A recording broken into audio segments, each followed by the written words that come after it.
What's happening, Lake Tahoe? Finish your day off with me each and every evening for the Tahoe Tonight Show. That's right, I'll put you to bed 5, 8, and 11 o'clock every night.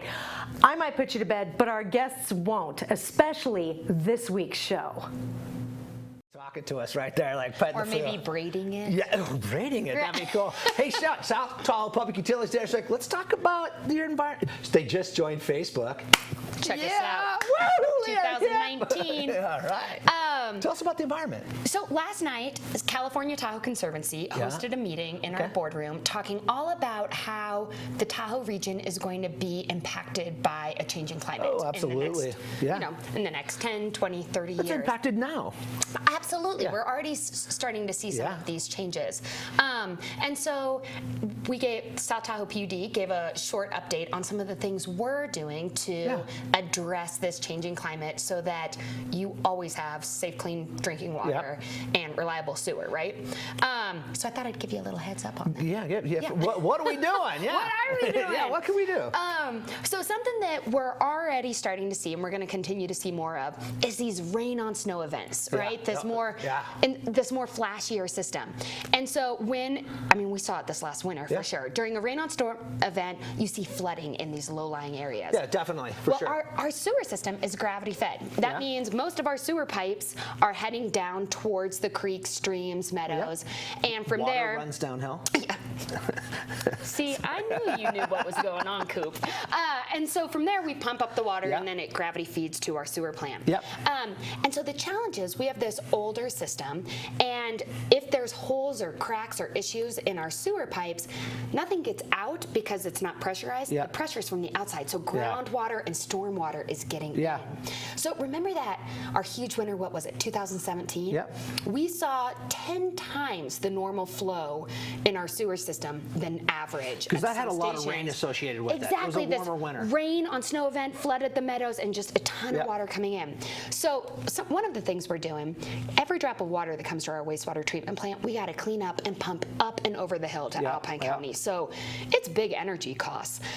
So we purchased a TV truck to look at all of our sewer lines. In the last year, we've done 10% of our system. Exactly. To kind of see the conditions. Because we want to figure out where all that water is coming from. Sediment, trash, it's mainly stormwater and groundwater coming in. So figuring out, hey, where do we have leaks in our system? And then we can prioritize our projects accordingly. Oh, that makes tons of sense, for sure. Right? And then another big concern with a changing climate is we're going to have these longer drought periods or dry periods, which is going to impact our forests and make us at higher risk for fire. And I mean, our whole community is thinking about fire, but as the water district, we're really thinking about fire, right? We're the ones, we provide over 85% of water in South Lake Tahoe. And so we're thinking about when our firefighters arrive to the scene, do they have adequate resources to fight a fire? Do they have the pressure? Do they have the water? Is it accessible? That was like in the Angora fire. A lot of the changes you guys made along North Upper Truckee in the county were due to that, and now there is pressure, and you check that. That's totally. So we're upsizing water lines, installing hydrants, and not only are we trying to think about ensuring our firefighters have adequate water supply, but we're a landowner in the basin too, so we have to do our due diligence to remove dead and dying trees, remove that dense brush. I'm really excited about this project we're working on with California Tahoe Conservancy. We own 100 acres around our wastewater treatment plant. So Pioneer Trail, Al Tahoe, Black Bart, that area. And we're working with them this summer to mark out hazard trees and thin things out. And next year we'll be hiring a contractor to come in and help clean up those hazard fuels, get our forest healthy, and it's really awesome because it's grant funded. So we've got this partnership with CTC. It's coming from a grant funds to do the work, and it helps our community. It's really neat that you guys are looking so far forward in that into how to protect our environment. What can we do as citizens, sentient beings of the community to help support you?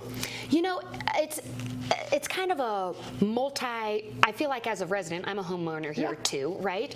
we're pushing water conservation because any drop of water that you use has to be pumped up out of the ground. That costs a lot of energy. Yep. Pumped to your house.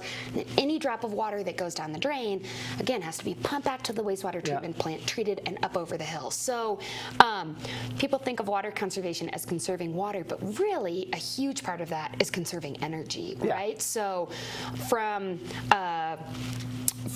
addressing that climate, trying to reduce our carbon footprint, conserving water is really top of the list for us. Yeah, so a couple things is you just joined Facebook, so you're on Facebook. Oh, right. How do I, I actually signed up for this. It's a super cool program, so when I'm using water, in fact, the other day, I actually left a hose on, and then I got the alert. How do I get to that alert? Water Smart. Yeah. Isn't that such a cool portal? Totally. I would have never known. It was on the backside of my house. I would have never known. Right? So we have this really cool portal called Water Smart, and you can log into it by going to mywater.stpud.us or go to our website and click on View Your Water Use, and it'll take you there also.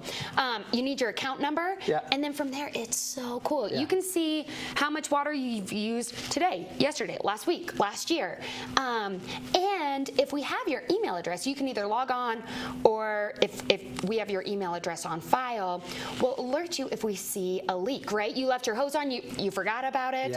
We'll send you an alert. In the winter, we send customers alerts for if there's a frozen pipe that burst. If we see a big use of water, we'll alert you. So it's really cool. It's super cool. I'm glad you went on and checked it out. Yeah, for sure. Check that thing out. It helped me out for sure. Second homeowners, check that out, because if you're not hearing your pipe burst. So thank you very much. High fives. Way to protect our environment. South Lake Tahoe Public Utilities District. We'll be right back with your local weather.